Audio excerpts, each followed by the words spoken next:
చదవండి కీర్తన గ్రంథం 108వ అధ్యాయము 7వ వచనం కూడా చదివామనుకోండి. ఇక్కడ దేవుడే సుకోతుల గురించి మాట్లాడుతున్నాడు. 108 7వ వచనం. తన పరిశుద్ధత తోడని దేవుడు మాట ఇచ్చి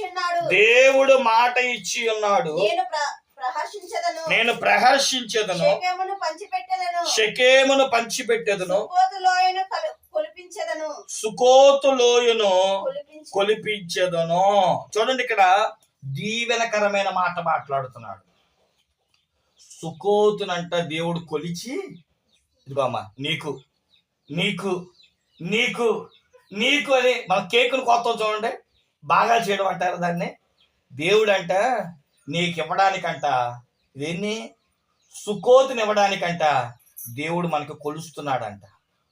ఈ కొలత దేనికయ్యా అంటే అది నీ ఆశీర్వాదం.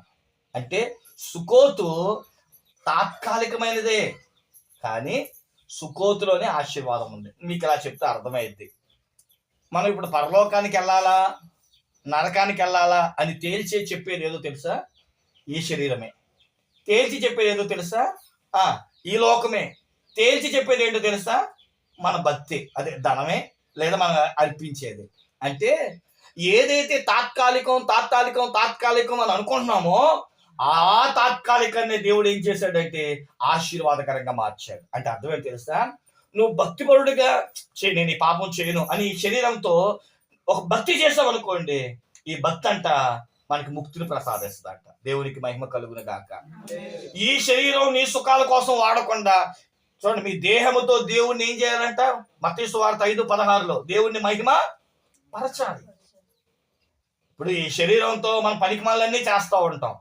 ఇదే శరీరముతో తప్పట్లు కొడుతూ దేవుణ్ణి స్తుతిస్తూ భక్తి చేస్తూ దేవుని కొరకు నియమ నిష్టలుగా బతికేమనుకోండి, ఏదైతే అల్పకాలం అని దేవుడు అన్నాడో దాన్ని తిరిగి ఆశీర్వాదకరంగా మనకి ఇస్తున్నాడు. కొన్నిసార్లు మనం అనుకుంటాం ఈ వస్తువు దేనికి పనిచేయదురా అని. కొన్నిసార్లు ఆ వస్తువే పనికి వస్తుంది. ఈ పనిముట్టు పనిచేయదని అనుకోవడానికి లేదు. కొన్నిసార్లు ఆ పాకలే వర్షం వస్తే నీడస్తాయి, ఎండ వస్తే ఆశ్రయాన్ని ఇస్తాయి, ఏమంటే శత్రువు లేదా ఏమైనా మృగాల నుండి కాపాడుతుంది. అది తాత్కాలికమే కావచ్చు, కానీ దేవుడు తాత్కాలిక దాన్నే దీవెనకరంగా మార్చాడు. ఇక్కడ నేను ఒక మాట చెప్పాలనుకుంటున్నా. అంత వేస్ట్ నాకేంటి ఎలాంటి వాడు ఇచ్చాడు, నాకేంటి ఎలాంటి గృహం ఇచ్చాడు, నాకేంటి ఎలాంటి వాళ్ళ మధ్య చేశాడని, అలాంటి వారి మధ్య నుంచే దేవుడు నేను మహిమపరంగా మార్చుకుంటాడు. దేవునికి మహిమ కలుగును గాక. ఈ సుకోతునంట దేవుడు దీవించి నీకు ఇస్తాను. ఎలా ఇస్తాడన్నాడు? కొలిచి ఇస్తాడంట.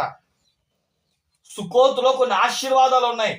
దేవుడు నీకు ఎలా కొలిచిస్తాడు అంటే చూడండి, మొదటి అనుభవం మనం ఆదికాండం 33:17 చదువుకున్నాం.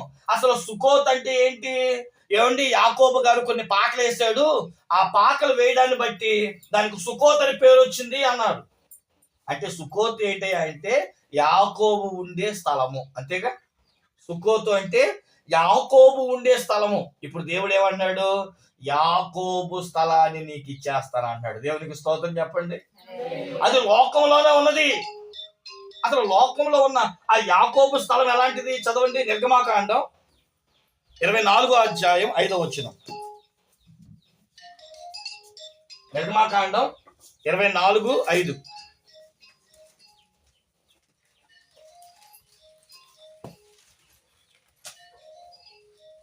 ఇశ్రాయేలీయులలో యవ్వనస్తులను పంపగా వారు దహన బలులు అర్పించి యెహోవాకు సమాధాన బలులుగా కోడెలను వధించిరి. అప్పుడు మోషే వాటి రక్తములో సగము తీసుకుని పల్లెములలో పోసి ఆ రక్తములో సగము బలిపీఠము మీద ప్రోక్షించెను. అతడు నిబంధన గ్రంథమును తీసుకుని ప్రజలకు వినిపింపగా వారు యెహోవా చెప్పినవన్నీ చేయుచు విధేయులమై ఉందుమనిరి.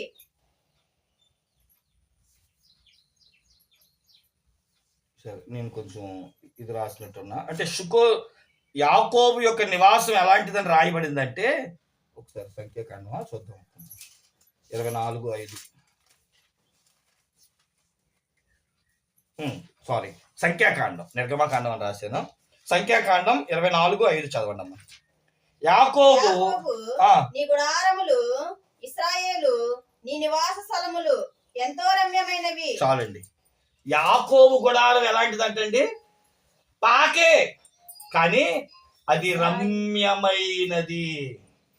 బైబిల్ గ్రంథములో రమ్యమైన స్థలం ఒకటి ఉంది. 84వ కీర్తన 1వ వచనం.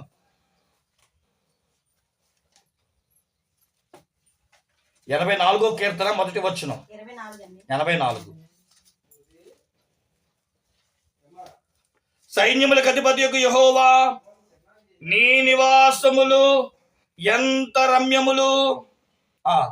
4వ వచనం చదువుకుంటే, యెహోవా మందిరావరణములో చూడవలెనని నా ప్రాణం ఎంతో ఆశపడుచున్నది, అది సొమసిల్లుచున్నది. జీవము గల దేవుని దర్శించుటకు నా హృదయమును నా శరీరమును ఆనందముతో కేకలు వేయుచున్నవి.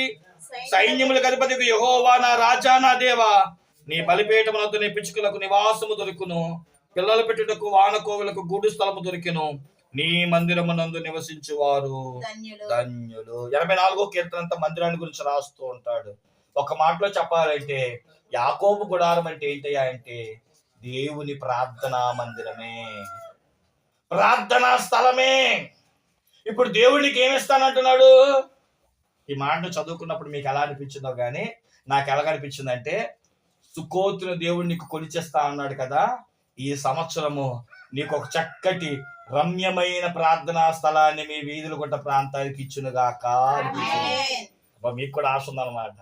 ఆలోచించే, నేనైతే ఎప్పుడా ప్రభా, ఈ లోకం అంతా అల్పకాలమే, కానీ ఈ లోకములో నీకంటూ ఒక మందిరాన్ని, ఒక సహవాసం, నువ్వు ఉండే ఒక స్థలాన్ని నేను కట్టాలి. ఇప్పుడు దేవుడు నాకు అనుకుంటున్నాడు, నేను అనుకున్నా ఖచ్చితంగా ఈ సంవత్సరం దేవుడు మనకు ఒక రమ్యమైన యాకోబు గుడారాన్ని మనకు అనుగ్రహించిన గాక. దాన్ని మనం కళ్ళతో చూసేదము గాక. ఈ సంవత్సరమే చూసేదము గాక. 6 నెలలు అవ్వచ్చేమో, ఇంకా 6 నెలలు దేవుడు మన కొరకు దాచి ఉంచాడు. దేవుని చిత్తమైతే రమ్యమైన యాకోబు స్థలము దేవుడు నీకు పంచి పెడతాను అంటున్నాడు. అదే నీకు మందిరాన్ని ఇస్తాను. ఆ మందిరపు యొక్క దీవెన, మందిరపు యొక్క ఆశీర్వాదం, ఈ లోకంలో ఆ మందిరంలో నువ్వు చేస్తే ప్రతిదీ నాకు రమ్యమైనది, నీకు తిరిగి ఆశీర్వాదాన్ని తీసుకొచ్చి ఇచ్చి. కాబట్టి ఈ సుకోతులో దేవుడు ఎలాంటి దాన్ని కొలిచేస్తా అంటున్నాడు అంటే యాకోబు గుడారాన్ని నీకు ఇస్తాను అని అంటున్నాడు. ఇక రెండో అనుభవం దగ్గరికి వచ్చేస్తారు, ఎందుకంటే క్లుప్తంగా ముగించాలని నేను ఆశపడుతున్నాను. రెండోది చూద్దాం ప్రియులారా. యెహోషువ గ్రంథము 13వ అధ్యాయము 27వ వచనం. యెహోషువ గ్రంథం 13వ అధ్యాయము 27వ వచనం. ఇక్కడేం రాయబడింది అంటే, లోయలో బేతారాము, బెత్నిమ్రా, సుక్కోతు, సాఫోను అనగా హెష్బోను రాజైన సీహోను రాజ్యశేషమును, తూర్పు దిక్కున యొర్దాను అద్దరిని, కిన్నెరెతు సముద్ర తీరము వరకునున్న యొర్దాను ప్రదేశమును, వారి వంశముల చొప్పున గాదీలకు స్వాస్థ్యమైన పట్టణములను గ్రామములను ఇవి.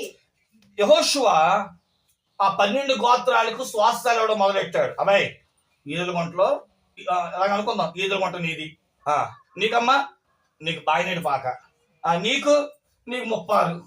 అంటే ఒక్కొక్క గోత్రాలకు ఏమి ఇచ్చాడంటే, ఇదిగో ఈ స్థలాలు మీవి, మీరు ఉండాల్సిన స్థలాలు ఏంటంటే ఇదిగో ఇది అని చెప్పాడు. గాదీయులు అనే వంశానికంట దేవుడు ఇచ్చిన స్థలాల్లో ఒక స్థలం ఏంటంటే సుకోతు. చెప్పండి, ఎవరికంట? గాదీయులకు నివాస స్థలము సుకోతు. మొన్న గాదీల గురించి చెప్పాను కదా, గాదీలు ఎలాంటి వారు అని అడిగాను అనుకో, ఇప్పుడు గుర్తుందా మర్చిపోయారా? గుర్తుందా అసలు? గాదీలు ఎవరంటారు అసలు? మైనస్ చెప్పాను, ప్లస్ చెప్పాను. 2 వారాలు అయిందో 3 వారాలు అయిందో గాదీయుల గురించి చెప్పాను. వారు పరాక్రమవంతులు, కానీ నోటు మాట సరిగ్గా లేక వాళ్ళు చెడిపోయారు. గాదీయులు యాకోబు యొక్క కుమారుల్లో ఒకడు, 7వ వాడని చెప్పాను. మనకి గుర్తుండలేదు.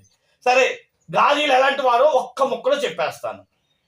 మొదటి దినవృత్తాంతములు 12వ అధ్యాయం 8వ వచనం. వీళ్ళు యుద్ధ నైపుణ్యం కలిగిన వారు. ఎలాంటి నైపుణ్యం అంటే అక్కడ రాస్తూ అంటాడు కదా, తెలిగిందా? కానీ గుర్తులేదులేండి. చాలా 8వ వచనం. మరియు ఉమ్, గాదీయుల పరాక్రమశాలులు ఉమ్. కొందరు అరణ్యమందు దాగి ఉన్న నిదానం చదువుదాం. గాదీలు ఎవరంటండి? పరాక్రమశాలులు. వాళ్ళ పరాక్రమం ఏంటంట? కొందరు ఓకే, అదే అదే చదవండమ్మా. కొందరు ఆ, అరణ్యమందు దాగి ఉన్న కొందరు అరణ్యమందు దాగి ఉన్న దావీదు నద్ద చేరిరి. దావీదు నొద్దకు చేరిరి. వీరు ఉమ్, డాలును ఈటెను వాడుక చేయగల యుద్ధ ప్రవీణులు. వీళ్ళు ఎవరంటండి? పరాక్రమశాలులే కాదంట, యుద్ధ ప్రావీణ్యులు. సింహ ముఖము వంటి ముఖము గలవారు. కొండలలో నుండి జింకలంతా పాదములు వేగము. అది ఇంక కింద వచ్చిన చదువుకోండి. ఒక్క మాటలో చెప్పాలంటే గాదీయులకున్న యుద్ధ నైపుణ్యం దేవుడు మీకు ఇస్తాను అంటాడు. దేవునికి స్తోత్రం చెప్పండి.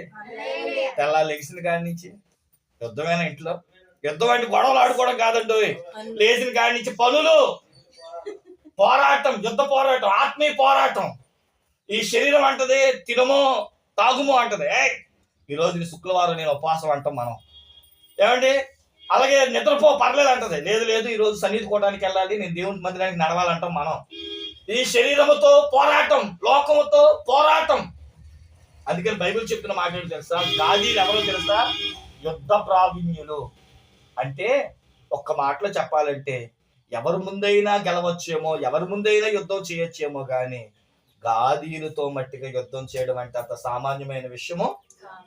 ద్వితీయోపదేశ కాండం 33వ అధ్యాయం 19-20 వచనాల్లో గాదీయుని గురించి మోషే ఆశీర్వదిస్తూ రాస్తూ అంటారు, రే గాదీలంట ఆడసింహం వంటి వారంట.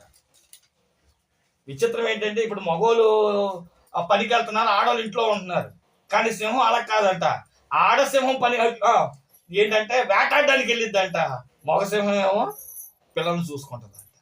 అంటే ఆడసింహం రోషం కలిగింది.